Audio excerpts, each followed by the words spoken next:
다음은 존경하는 김정호 의원님 질의해 주시기 바랍니다. 네, 김해을 김정호 의원입니다. 지금 존경하는 우리 권성동 의원께서 외교적 해결로 이런 걸 미연에 막을 수 있지 않았나 하는 그런 뉘앙스로 여쭈어보시는 것 같은데요. 이게 한국 대법원이 일제강제징용에 대한 개별 기업들의 임금 체불 혹은 퇴직금 미지급 등의 그 대상에 대해서 이게 그 사법부가 결정 내린 거를 정치적으로 외교적으로 이게 되물리거나 타결을 할 수 있다고 보십니까? 물론 이게 이제 우리 경제부총리께서 답할 사안은 아닙니다만. 예, 그거는 뭐 정부의 입장은 초지일관이었습니다. 일단 대법원에서 같은 대법 판결이 나온 거에 대해서 행정부가 그걸 자의적으로 해석해서 중단한다는 걸 할 수가 없었기 때문에 그건 대법 판결대로 우리나라도 상권이 분립되어 있는 나라인데요. 그래서 대법 판결대로 진행이 되는 사항이었고요. 이 사항에 대해서 일본이 뭐 여러 가지 받아들이기 어려운 측면이 있었는지 하여튼 이런 조치로 연결이 돼 있다고 생각을 하고요. 뭐 정부로서는 그 당시에는 사실 그 대법 판결에 대해서 행정부가 할 수 있는 역할이 별로 그렇게 많지 않았다는 말씀을 드립니다.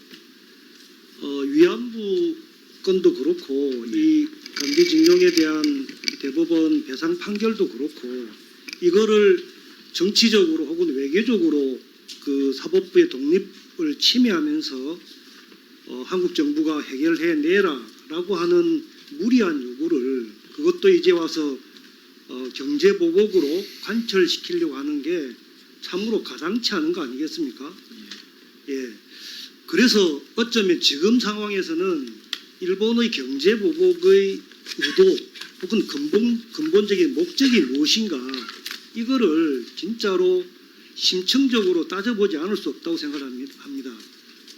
부총리께서는 경제보복의 의도나 목적이 무엇이라고 생각하십니까? 일단 아까 말씀드린 대로 뭐 경제 이해의 문제로 우리 경제에 타격을 줘서 압박을 가하는 게 하나가 있을 것 같고요. 두 번째는 또 일본의 뭐 저희가 자세히 알 수는 없겠지만은 뭐 한국 경제가 일본 경제를 바짝 쫓아가는 것에 대한 어떤 경계심의 표현도 저는 일부 있지 않을까 하는 생각도 해서 그런 쪽에 대해서도 뭐 대응을 필요하다고 생각을 합니다. 네, 일각은 21일 참의원 선거를 앞두고 일본 내 보수 세력의 결집을 의도하면서 이게 전쟁 국가로 바꿀 수 있는 평화헌법을 개헌하는데 그런 동력을 확보하기 위해서 오히려 정치적으로 반한 감정을 불러일으키기 위한 얕은 수작이다, 꼼수다 이런 지적도 있는 거 아시죠? 그런데 더 깊이 들여다보면 지금 동북아에서 그 남북이나 혹은 북미 간에 급변하고 있는 평화 공존의 그런 전환기적 상황 게다가 현재까지 뭐 일본의 소재 부품 장비, 한국의 중간재, 중국의 완성품 이런 국제 수직적인 분업 체계가 이제 급격하게 위협받고 아까 이제 우리는 일본을 추격하고 중국은 한국을 추격하고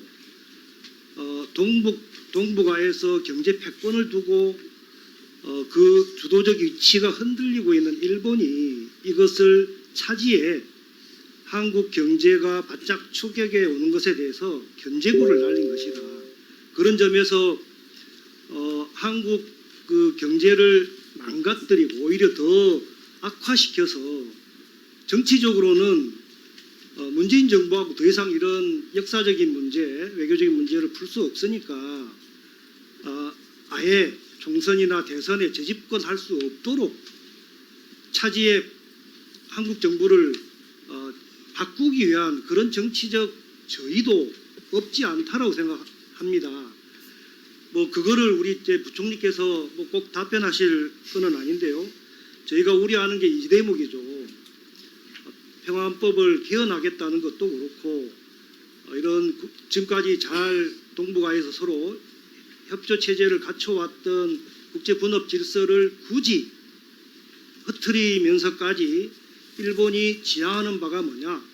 어찌 보면 군국주의 부활을 꿈꾸고 있고 새롭게 군사 대국화해서 이전에 일제 치욕을 겪었던 우리들에게 동북아에서 대동아 공영권의 부활을 꿈꾸고 있는 거 아니냐.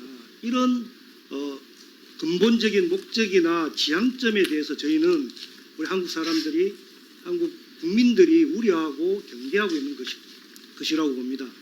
자, 여기서 우리가 이런 일본의 경제보복 조치가 앞으로 어떻게 전개될 건지, 그들이 과연 어디까지 나아갈 건지, 확전할 건지 매우 이제 국민들은 우려하고 또 궁금해합니다.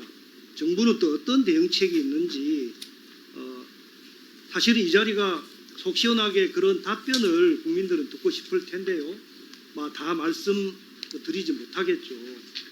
영업 비밀도 있고 우리 대응 카드를 다 여기서 드러낼 필요가 굳이 없으니까요. 그러나 민간에서 되고 있는 최근의 움직임, 자발적인 국민들의 일본 상품 불매운동, 특히 여행 상품에 대해서 대개 자발적인 캠페인이 벌어지고 있습니다.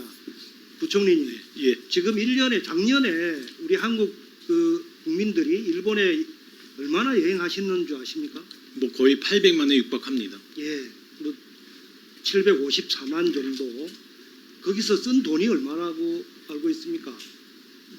저도 파악을 하여튼 조 단위에서도 굉장히 높은 조는 맞는데 6조 4천억 6조 4천억, 예, 된다고 저도. 합니다.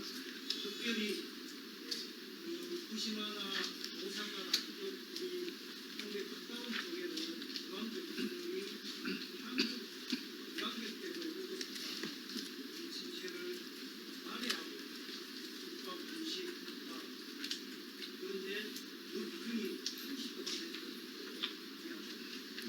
한국 국민들이 만일에 일본의 여행을 전체적으로는 24%, 26%까지 하는데 가게 되지 않고 그만큼 가격을 붙인다. 이런 것도 정부가 나서서 가이드라인을 제시할 건 아니지만 이것들이 슬기롭게 했을 때 모기 운동으로 해서 하면 그것을 포기하지 않았습니까? 이 인간도 이제 위기라고 생각하시면 오히려 이 목을 시기로 갖고 앞서 여러 원님들이 이야기했던 것처럼 수입선도 변화하고 또 소재 같은 산업도 경쟁력을 강화하고 또 경쟁력 국산화율을 높여서 차지해 일본 인원도를 대폭 줄여서 한국의 자치적인 분업 체계를 소개받고 지방에서 이런 것들을 획기적으로 강화시킬 수 있는 적극적인 정책을 예, 수고하셨습니다.